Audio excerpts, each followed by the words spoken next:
All right. Thank you, everyone. Thank you for your patience. My name is Stacy Cruz. I am the Strategic Programs Manager here for Fearfree, and I will be your webinar host for this evening. Thank you all for joining us for providing the optimum environment for cats, brought to you by Ceva Animal Health. Presenting today will be Dr. Valarie Tynes. Some housekeeping before we begin. There are two options on your Zoom controls, a chat feature as well as a question and answer feature. We will have time at the end of the presentation to address questions from the audience.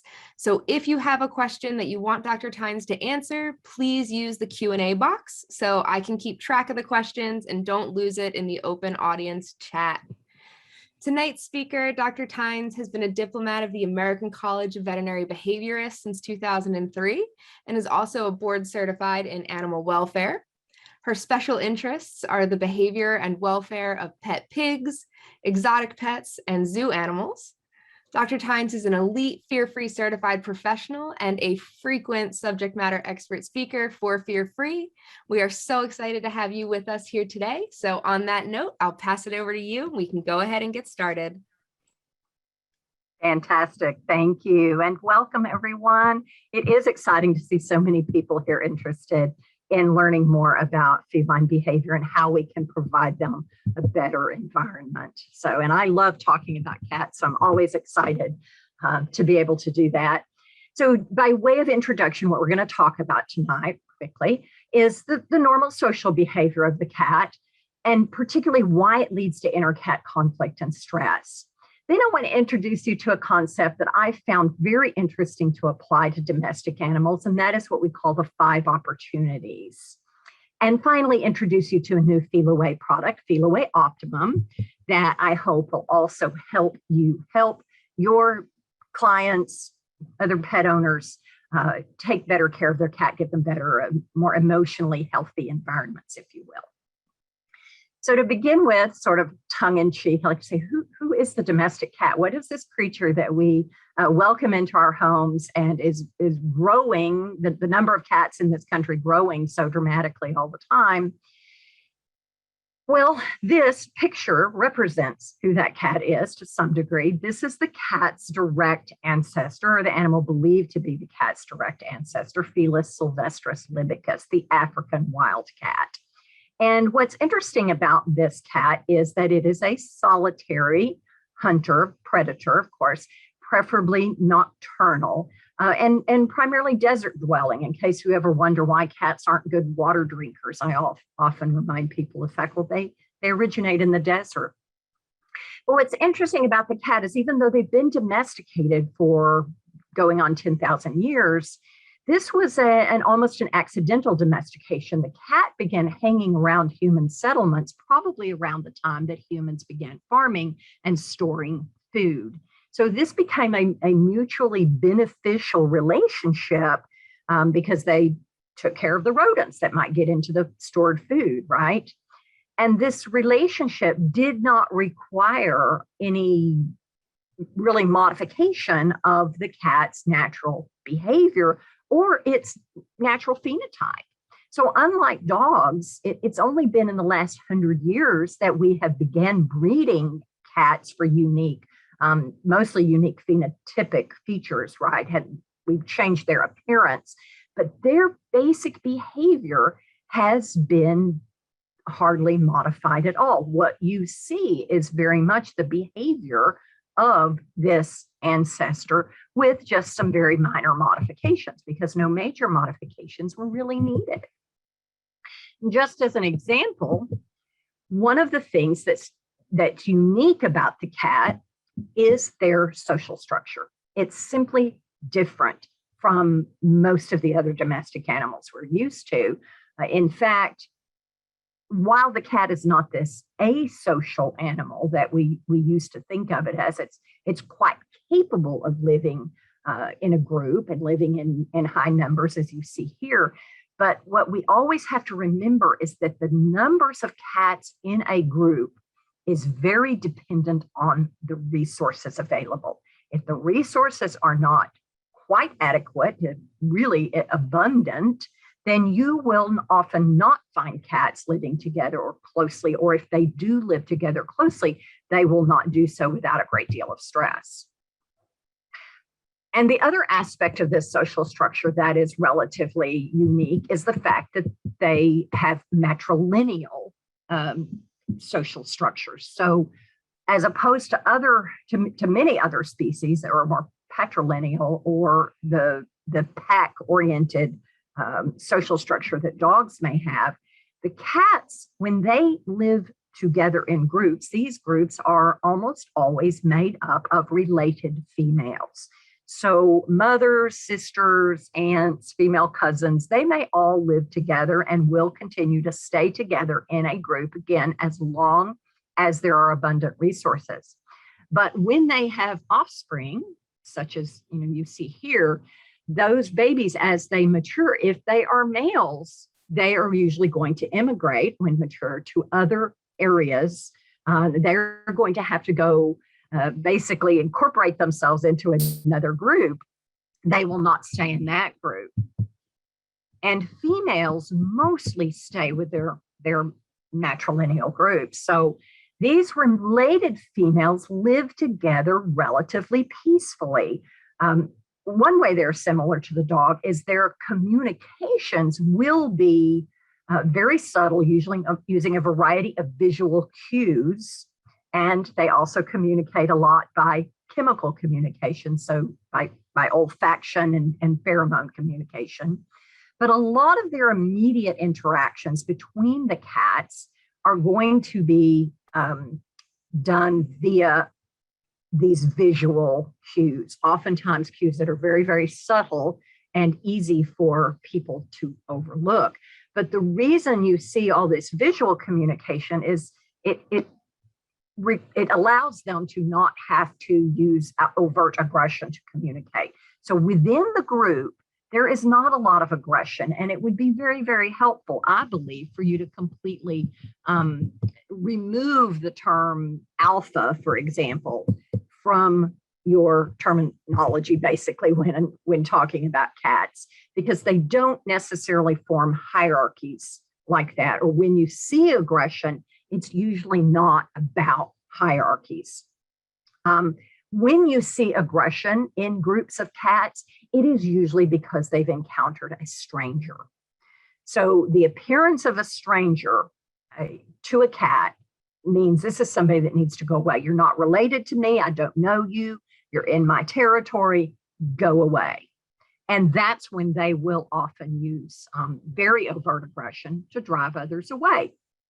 And when a cat wants to incorporate itself into another group, if it's a stranger to a group, then it is going to have to do so by living around the outskirts of that core territory, and slowly, very tenaciously, they have to try to ingratiate themselves into this group of cats. And if they are persistent and patient, that can happen.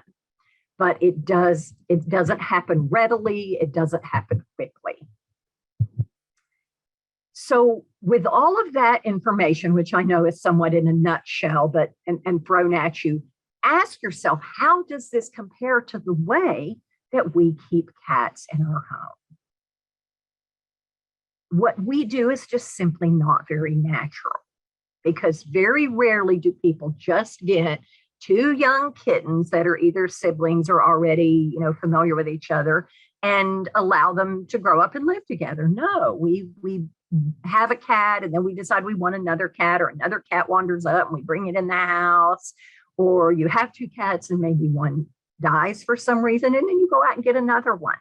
And we often don't ask ourselves, how does the cat feel about this course of events? What we know is that cats also have very uniquely different personalities, and that not all cats enjoy living with other cats or want to live with other cats. There are a lot of different factors that influence whether a cat grows into a cat that's going to willingly accept any new cat that comes into its environment. So what happens is we often create very stressful environments for cats. And studies have shown that many incidences of stress-related problems, such as house soiling or idiopathic cystitis, are directly related to the number of cats in the house. So often the more cats you have, the more stress is in that environment.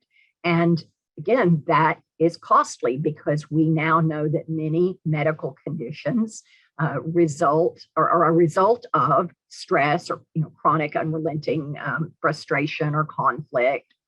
And that medical and behavioral or medical and emotional health, physical and emotional health are very intricately related. You can rarely have good physical health without good emotional health, and vice versa. You need good emotional health to be physically healthy. So the cost of stress to cats is high. And these signs are often very easily missed by the average pet owner. So it's important that we as veterinarians, veterinary staff, anyone that's going to be communicating with our pet owners knows how to talk to them about what causes stress in a cat and what stress looks like. Because, for example, if cats aren't getting along in a home, a lot of people think that means there should be fighting, we should see screaming, wailing, outright fights like you see on the left side of the screen. And in fact, that doesn't always happen.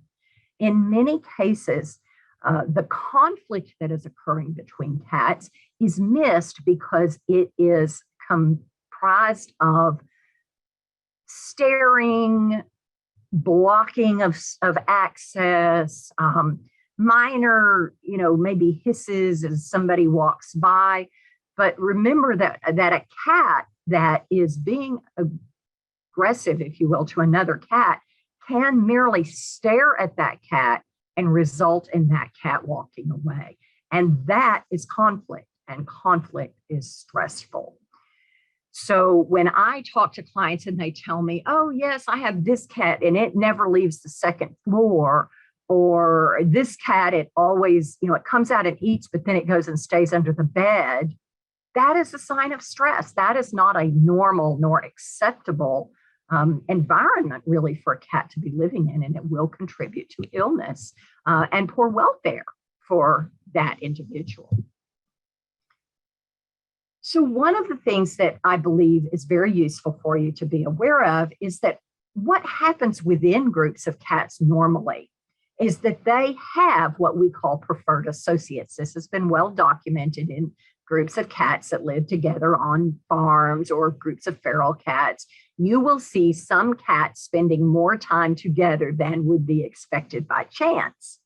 And those preferred associates can be recognized by these behaviors. So these are the three questions I always ask a pet owner if I'm concerned about conflict between cats within a household. And that is, do they groom each other? If you have, 6 cats, which cats groom each other?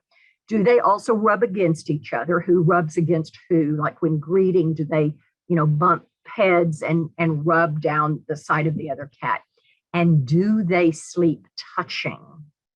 And when I ask that question, I often say, I don't mean do they sleep together, one cat on this end of the sofa and one cat on this end of the sofa. I mean, do they sleep touching? Okay, rubbing against each other and sleeping curled up, often propping, a head on one cat's body or somehow curled up together touching. This tells you that these cats are preferred associates. And that is good, because if they are preferred associates, it means they can tolerate living in an environment where maybe the resources are not extremely abundant. But if the cats are not preferred associates, I describe this as the equivalent if I was told to go live in an apartment with somebody who is a stranger. I didn't have to interact with them if I didn't want, but I'm forced to live there with them. That could be an unpleasant, stressful arrangement if you're just forced into an environment with somebody. And the smaller that environment is, It doesn't allow you to go about your own way and do your own thing without being forced into close association with this individual that you don't know or you aren't fond of. That kind of environment would be very stressful. So it's important to know if you have preferred associates. It doesn't mean that there is conflict, but it means that if you don't have preferred associates, it means that these cats must have plenty of opportunities, plenty of resources so that they can avoid coming in contact with each other if that's their choice. Okay. So the 5 opportunities is actually something that was documented and written about by the San Diego Zoo and Wildlife Park. So this was originally developed as a bit of an alternative to the 5 freedoms. And I hope you are all very familiar with the 5 freedoms. They document what animals must be free from. So the 5 freedoms include things like freedom from pain and suffering, freedom from hunger. And the 5 opportunities they liked, and I liked, because it focuses on what the animal needs rather than what they don't need. So it's more of a positive approach. Here's what animals need to have good welfare.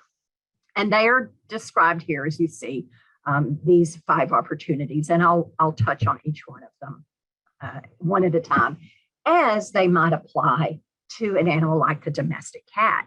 So that first opportunity, the opportunity for a well-balanced diet. Well, yes, we think the average person probably does give their cat a well-balanced diet. This is, for the most part, pretty easy. Most people that have a cat and they love it, they're not going to purposely starve it. But when it comes to a well-balanced diet, again, I like to remind people that an example like you see here, and these are cats that are clinic cats in a particular veterinary clinic, and they are rescue cats, and they are often, they're brought in, they live there a while, and then they go out to other homes. But as well-meaning as these people are, and as wonderful a job as they did giving these cats home, this feeding arrangement is not a good, healthy arrangement because it doesn't give the cats the opportunity to be away from each other to eat. And many pet owners talk about the fact, or describe to me the fact, oh, we feed the cats with multiple bowls all here in the kitchen, and they're all fine. They all come in here and they all eat. But I like to say, if the only way I could get my meal was to go sit down and eat next to a grizzly bear, I'd probably feel like I had to do that at some point because I don't want to starve. But it would definitely be stressful. And it is not normal or natural, if you will, for cats to eat all side by side like this. Again, they usually prefer to eat singly because they're solitary hunters, and there may be stress and conflict associated with forcing them to eat close together. And that stress and conflict is not going to be extremely obvious to people. They need to understand that it is there. Because you're forcing cats to eat close together, stress exists, okay? Because that's not the way cats would eat if they had choices and opportunities of how to eat. So the opportunity, so I guess before I leave that, so I like to say, as much as what we feed our cats, we need to think about how we feed our cats. And I'm going to come back around to that again. But the opportunity to self-maintain, this is an opportunity that I think for the cat particularly involves being sure that we recognize what gives individual cats pleasure and trying to provide for them. We know that cats, for example, many of them like to lay in the sun. Do they have places in the home where they can lay in the sun? We know that cats, being the solitary hunters that they are, often appear to feel safer and appear to have better welfare when they can perch up high. So they like to be high where they can look down on things. Do all of the cats in a home have the opportunity to find an elevated perch where they can look around? Or do they have to compete for ideal perches, because the only perch sitting in the sun is, often hogged by one particular cat. The other cats don't want to be with that cat. Similarly, cats like to hide. We all know that. What happens if you give a cat a box? It's going to go find it, right? They like to hide and they like to look out at the world. So do the cats in a home have plenty of opportunities for hiding? And if we think about this issue of self-maintaining, it does bring up the issue of allowing cats outdoors or not.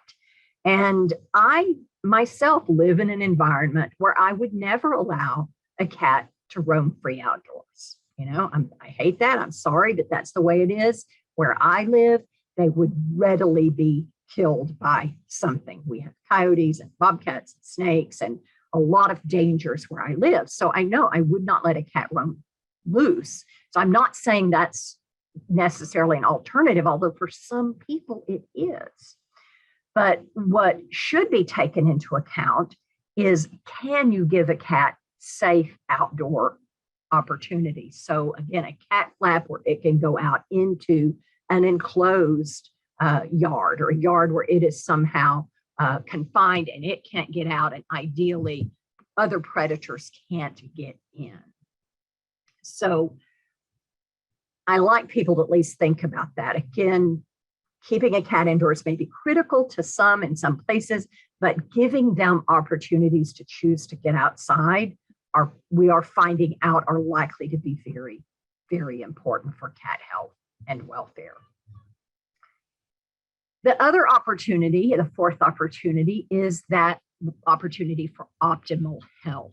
Again, sounds easy. You can say, most of our cats do get in for an annual checkup, but really, this is a problem in this country. We know that a large majority of cats are not being taken to the veterinarian for routine exams. People, for whatever reason, they think they don't need it, or worse, they don't like the experience. And this is where fear-free comes into play, or the cat-friendly approach, as AAFP has defined, thinking in terms of making the veterinary visit more, or making it easier and more appreciated by cat owners, is going to be an important part of our veterinary practice management. But this opportunity for optimal health also, I like to bring it up again in the context of having multiple cats in the house, and reminding people, if they just assume that everyone is okay because you don't see overt conflict and fights like you see here, cats that are a little, probably started as playing and then led to a little bit more aggression.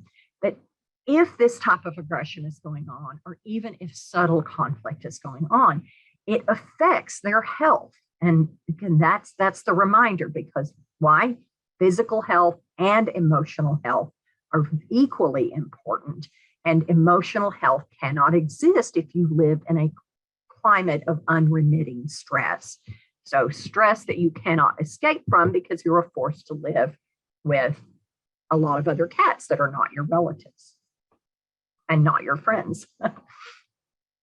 And then one of the last opportunities is the opportunity to express species typical behaviors. And again, this just reminds us of, for this cat that has not changed that much in 10,000 years, yes, they're less fearful of humans, less afraid of novelty. They care a lot of the features that we associate with domestication, but their behavior is still very much the same as that ancestor, which means they like to hunt, they like to prey on small creatures. They like to chase things. They like to be active at night and less active during the daytime. So being sure that they have the opportunity to choose to express as many of these species typical behaviors as possible is important.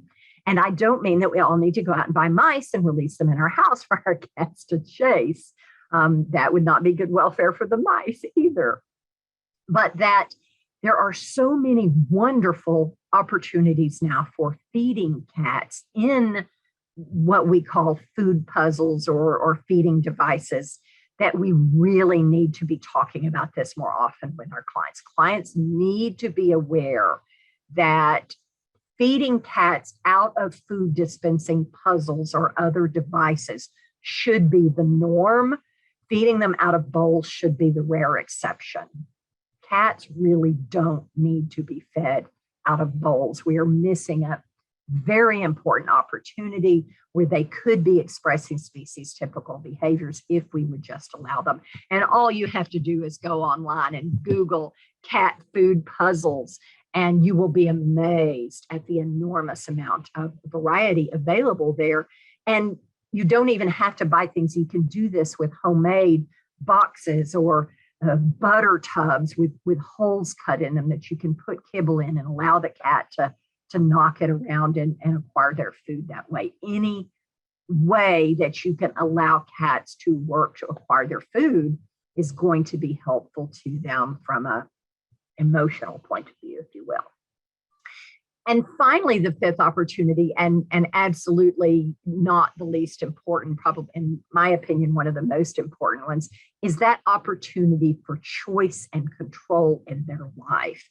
And again, this has become the concept of choice and control. If you're not familiar with zoo animal medicine or exotic animal medicine, has really become an important topic in recent years. And we talk a lot about how can we give those animals who are confined, usually wild animals that are confined in environments that are not ideal, how do we give them opportunities for choice and control so as to improve their mental health? And it has occurred to me that our domestic animals, yes, they're domesticated, but nevertheless, they have oftentimes very minimal opportunities to make choices and control their environment. Thinking about my dog the other day, she goes outside when I let her outside. She's fed when I feed her. I bathe her when I need to bathe her. Her life is very much controlled by us. And I'm not saying that all dogs and cats need to run free. That would be chaos and would be equally unhealthy to a great degree for many of them. So that's why we talk in terms of giving them opportunities in their life, within the home or within the home in your yard. Can they have choice and control? And that it really sort of includes many of the things we've already talked about. Can they walk through a cat flap out into a catio? Can they choose to lay in the sun when they wish? Can they choose to avoid another cat that they are not bonded to when they need to go use the litter box? Okay. So really, these opportunities could be very simple situations, maybe not easy for pet owners to achieve, but simple things to describe. If you have a household of 6 cats and you only have 2 or 3 litter boxes, what does that mean for choice and control when one cat needs to eliminate? If he can't get to a box because somebody else is in it using it, or it's been recently dirtied by another cat, and obviously the odds of it being dirty go up the less boxes you have and the more cats, then that cat actually may make the choice to go eliminate somewhere the owner would rather it did not. So being able to access resources when they need them without being forced into close contact with other cats is a very big part of what we're talking about. So again, I've kind of circled all the way back to this issue of resources. However, I also want to introduce you now to Formulae Optimum, the latest pheromone product from Femway. And as you see by my background here, we are celebrating 25 years of having Femway. And in that time, Femway has helped millions of cats. But fortunately, as science and technology improves, we have been given opportunities for new pheromone products based on the growing knowledge of pheromones. And so before I get into the study, I guess the quickest, easiest way to explain what this pheromone is, if you look at the box, Formulae Optimum is referred to as a pheromone complex. So as opposed to the pheromones that you are familiar with, where hopefully you know that, Femway Classic comes from, it's a copy of a cheek pheromone. Femway Multicat is a copy of a feline appeasing pheromone that come from different places on the cat.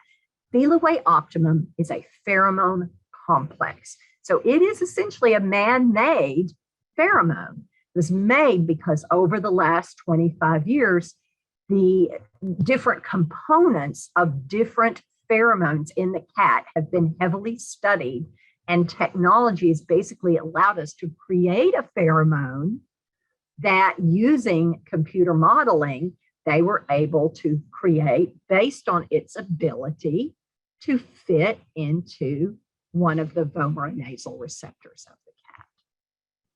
And once they did that, then they performed studies that again demonstrated its efficacy at helping calm cats, help relieve stress, and that sort of thing. So this first study was one where cat owners were given a Femway Optimum diffuser to plug in for 4 weeks. And at this time, Femway Optimum is only available in a diffuser, but it is a diffuser very similar to our other diffusers. It has a new upgrade to it that's kind of spiffy. It has a light on it that tells you when it is actually plugged in and receiving electricity. So there's no possibility of you plugging it in and not realizing that it's not working because the plug isn't a functioning, or the outlet isn't a functioning outlet. So these owners were given a Femway Optimum diffuser to use for 4 weeks, and they were questioned initially at day 0, and then at day 7 after having the diffuser plugged in, and again at day 28. And several different parameters were assessed, and I'll get to what those are.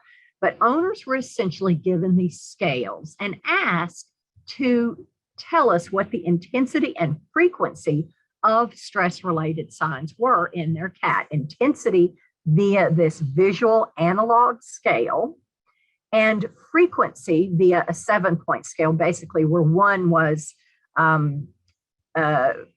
less than once a week, occurring less than once a week, all the way up to 7, where it was occurring several times a day. So the frequency of the particular behavior. Then also they gave them a scale and asked them at each of these time points to rank how happy they believed their cat was and how good they believed their relationship with their cat was, again, on a visual analog type of scale. And there were 145 cats in about 108 households. So again, several of the households had a couple of cats. And the factors that owners were asked about included vertical scratching, urine spraying or marking, so urine deposited on vertical surfaces, tension and conflict between cats. So in the multi-cat households, they were asked about using that visual analog scale, about the frequency and intensity of conflict between cats. And also the amount of fearfulness that a cat displayed. So did it become fearful about changes in its environment, moving, new items being brought in, that sort of thing. And then an index was created by multiplying that frequency and intensity scale. And when doing that, there was a maximum possible score for each behavioral sign of 70. And what you see here is that at the beginning, each of these behaviors was ranked, as you see here, in the 30 to 45 points in their intensity and frequency. So this is an index using intensity times frequency. And at 7 days, there was a significant decrease from the first day. And at day 28, there was an even greater and significantly different decrease in these stress-related signs. So statistically significant difference was seen in how the cats responded to the Formulae Optimum, index, intensity times frequency. And so the conclusions of the study revealed that, as I said, there was a reduction in intensity and frequency for all 4 stress-related signs at day 28.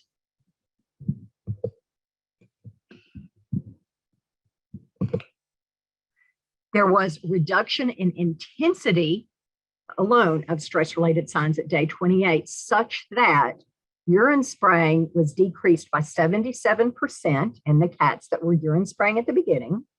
The cats that were expressing the scratching is decreased by 70%. The fear of things in those cats was decreased by 73%. And those cats that were experiencing tension and conflict with other cats decreased by 72%. At day 7 compared to day 0, there was a significant reduction in index score for all 4 signs. And that's the graph that I showed you in the previous slide. I hate to just make your eyes glaze over with a lot of data, so this is just summaries, but that was the graph where it showed that there was a significant decrease in these behaviors in the index.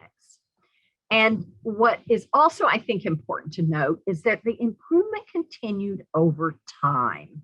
And this is where a lot of people may want to use, well, I experience this with my clients, whether they're using a pheromone or a drug, right? They want to see signs right away. And I try to remind them that it can take time for you to see the best results from something. So if people are paying attention, which of course they were asked to do in this study, they will often see a reduction in problem behavior within a week, but they need to keep at it if they want to see the best that a particular product will give them. And I think pheromones are just one example. I think the same thing would happen in using a nutraceutical and in many of the drugs that we use.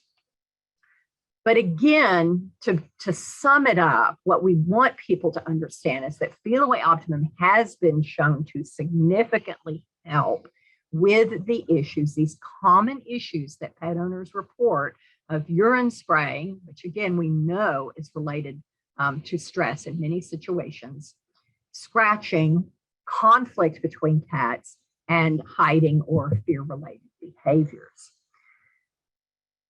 And with that, I say thank you, and I would love to take your questions. Now, I purposely tried to save time for us to take questions, and I did not ask Stacy if you wanted to review them with me or for me, or let me just kind of go down the question and answer list. I can do it either way. Yeah, I will absolutely moderate the questions to okay. you. I'll let you choose them. You've hopefully had a chance so to read many great ones come through. And thank you, Dr. Tynes, for the variety of tips for meeting the environmental and behavioral needs of cats. So we will get to some questions. The first one here is Formulae Optimum available in Canada? I am sorry, but I do not believe it is available yet in Canada. I could be wrong, but I urge you to, you may be able to go online to the Femway site and determine that, or ask your local Ceva rep. It's been in Europe for more than a year now, at least, but I'm not sure what other countries it has made it to. It may have only made it to the US right now. Hopefully it will be there soon, though. All right, next question here is, how do you enrich feeding with puzzles when you feed wet or moist food? Believe it or not, if you look, there are actually puzzles out there that do allow for moist food. And one of my favorites, and I feel like I could talk for an hour about all the different ways we can feed cats in puzzles. So I couldn't show you everything I wanted, but if you're familiar with the No Bowl feeder, it's a really cool little set of puzzles, if you will. It's like little mouse-shaped things that you can put the canned food in, and then you could hide them around your house and allow the cat to go find them. So there are several food puzzle devices that allow for using canned cat food. All right, next question here is from one of our fear-free groomers. Can they use feel-away diffusers along with the canine adaptable diffusers in the same space? Absolutely, great question. Yes, always. You can use different, pheromones for different species in the same environment because they are species-specific chemicals. There's no indication that that pheromone is perceived by the other species or that it means anything to them. So absolutely, and I would encourage it. That's a great place to use it, to have a diffuser plugged in. All right, next question here. What's the recommendation for number of diffusers per household? Is it based on number of cats or number of rooms? Another good question. No, the Formulae Optimum diffuser is just like the other Formulae diffusers in that it is able to cover about 700 square feet. And I say that I give the same guidance I would give for any diffuser. What's more important is that you plug them into rooms where your cats spend the most time, and that you recognize it does diffuse in a cloud. It's not going to go down hallways and around corners. So unfortunately, if you have a 3-bedroom house and each bedroom is 500 square feet, you're still going to have to put a diffuser in each bedroom.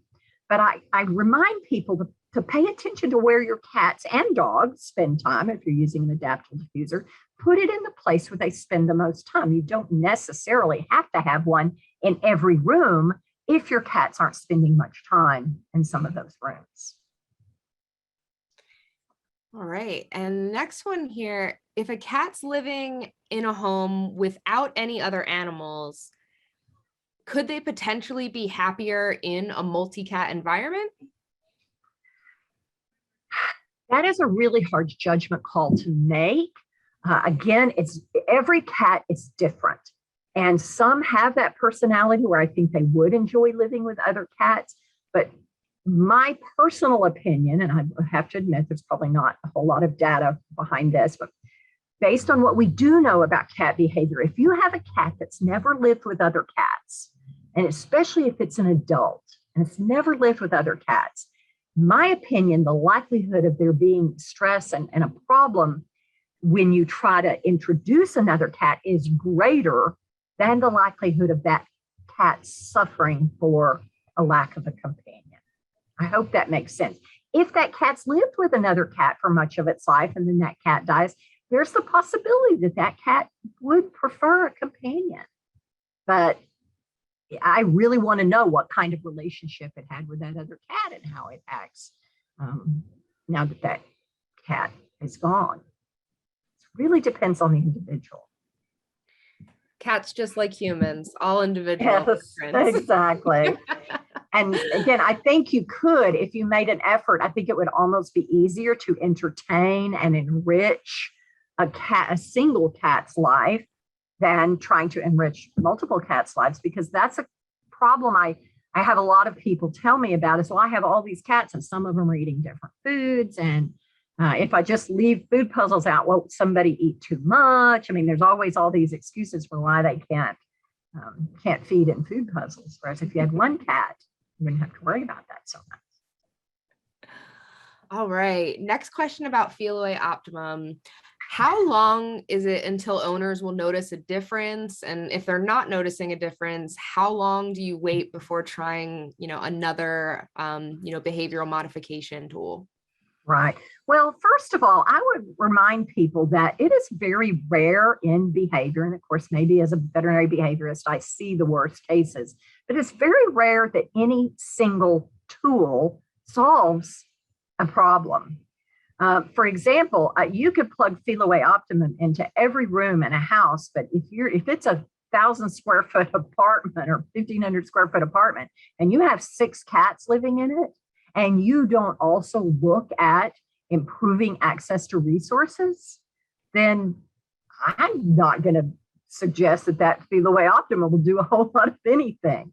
And it's like I say with a lot of exotic animals or wildlife, you can't medicate away a really bad environment. But more directly to your question, I would expect within about 7 days, you should begin seeing improvement. And it's going to be 28 days or 30 days before you see how much improvement you can actually get out of that product. So I would give it at least 7 days, because it's not like we have a whole lot of data yet. We just have a couple of studies, but they're suggesting that you will see a difference within 7 days. All right. The next question here, we got a couple times in a couple different ways, so I'm going to try and smush them together. Okay. When you've adopted a senior cat who is eating a not so great diet and you're trying to transition them, but it's causing behavioral issues, do you stick with the lesser quality food or continue to try to improve the diet? Those are great questions, aren't they? You know, again, when you're trying to deal with improving welfare from one approach, but by doing so, it decreases welfare of another aspect of their life. That's challenging. And again, we're going to have to look at it on a case-by-case basis. How old is that cat? How does it have any severe disease processes that we are fighting at that time?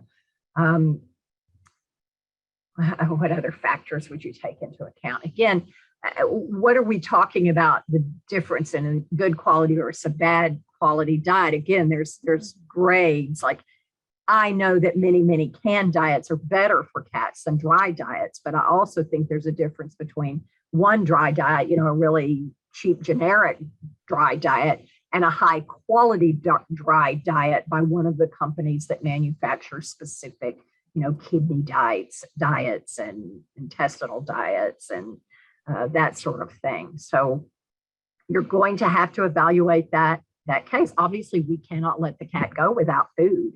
We know what happens if the cat goes without calories for any significant period of time. So I think you just have to slow down, back up, go really, really slow. But I think it's going to depend on its age. If it's 18 years old, I might say, heck, let it live the remainder of its life eating whatever the heck it wants. But if it's 10 or 12, and I know I could get a whole lot more life out of it, I'm going to keep very slowly, very tenaciously trying to get them to change. Long answer, I know. But thorough. Yes. We've also gotten this a few times. Are diffusers safe to use in households with birds? We recommend, out of an abundance of caution, I recommend that you not put a diffuser in a room where a bird lives, or reptiles for that matter. Are they okay in other rooms in the household? Yes, most likely. But I would not want to have one in the room with a bird, primarily because we have not studied that. And again, if you know birds, you know that they have very unique, respiratory systems. And the concern is that carrier that diffuses that pheromone, that might not be safe for a bird with their little delicate respiratory system. So I keep it out of the same room. Back to a question on two questions on Optimum. Can you use Optimum in like the Multicat diffusers, or will it have its own specific diffuser? Another good question, because yes, all of the diffusers are interchangeable. You could change one from Adaptil to Femway to Multicat to Optimum, it doesn't matter. But I think a lot of people are unaware of the fact that we recommend that diffusers be changed every 3 to 6 months. I meet people sometimes that have had the same diffuser for a year. And I will suggest that after 3 to 6 months, that's when that plastic starts to break down. And sometimes it's, burned or scorched a little bit just from age and the buildup of, dust and hair and dander that can collect on the top of that diffuser. So just a reminder, if you have a diffuser that is very old, replace it. I think you're going to love the new diffusers. We're really excited about them. But they do fit. Great. The next question is Optimum currently or in the future will be available as a spray? Yes, it is not right now available as a spray, but they are telling us that the spray should be available after the first of the year. So I'm hoping in early 2022, we will have a spray as well. And this next question here, pheromone usage outside for like community or feral communities, can you use pheromones near feeding areas, or would it not really make sense in that environment? It's less useful. For example, the product you would want to use in that environment, the best product you could use would be in the form of a spray. But we just need to understand that within 4 to 5 hours, that spray is going to be broken down. And it's probably, it's very likely, if I recall, to break down faster in heat and direct sunlight. So it's not as likely to last. I worried that it would not last the whole 4 to 5 hours. So what I hear mostly from people who use it when dealing with feral cats, I hear of a lot of animal control officers and others that spray their clothing with Femway when they're going to be interacting with them. And you could spray the things that cats may be investigating. It may bring them towards an area, may help them feel safer in an area, but it's just not going to last very long. You really probably have to spray it pretty often for it to be there for very long.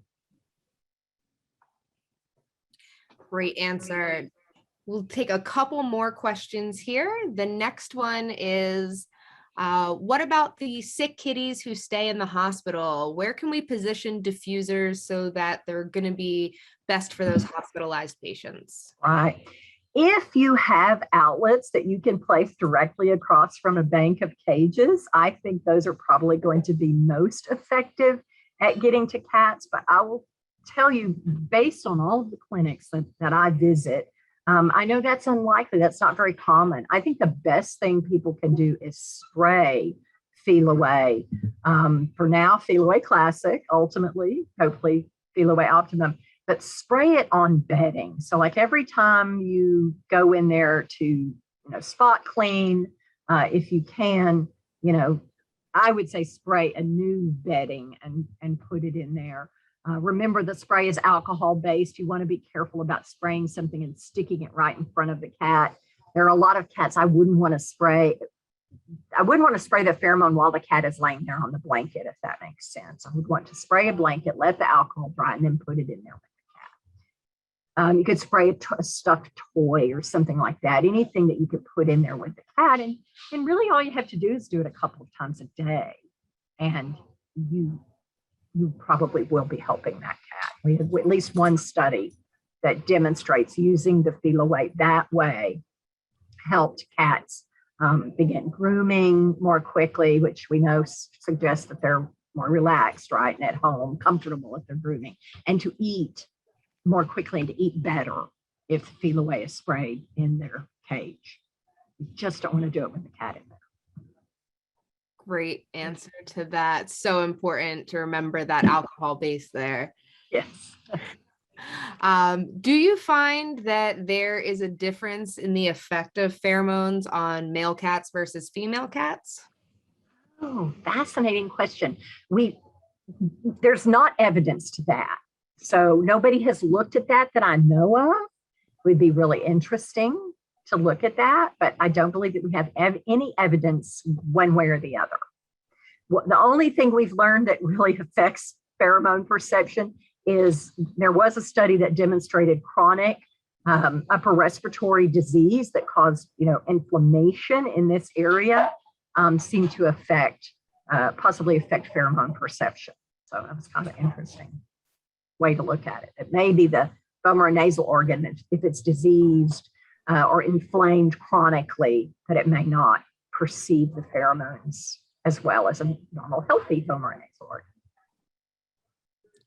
All right, and then we'll take two more questions here. Kind of piggybacking on that last one between the sexes, Is there any difference in efficacy between ages, so kittens versus geriatrics, or does it just kind of work all cats equally? Same thing. None of our studies that I can think of, thinking back on all of these different studies, I don't think any of them separated the cats by age. Again, that would be an interesting thing to do if you could get enough of a population of different ages to compare and contrast, but there's no evidence that there's a difference in how cats of different ages perceive the pheromones. And then last question here. Why is vertical scratching considered a sign of stress? Interesting. I was wondering if anybody was going to catch that one.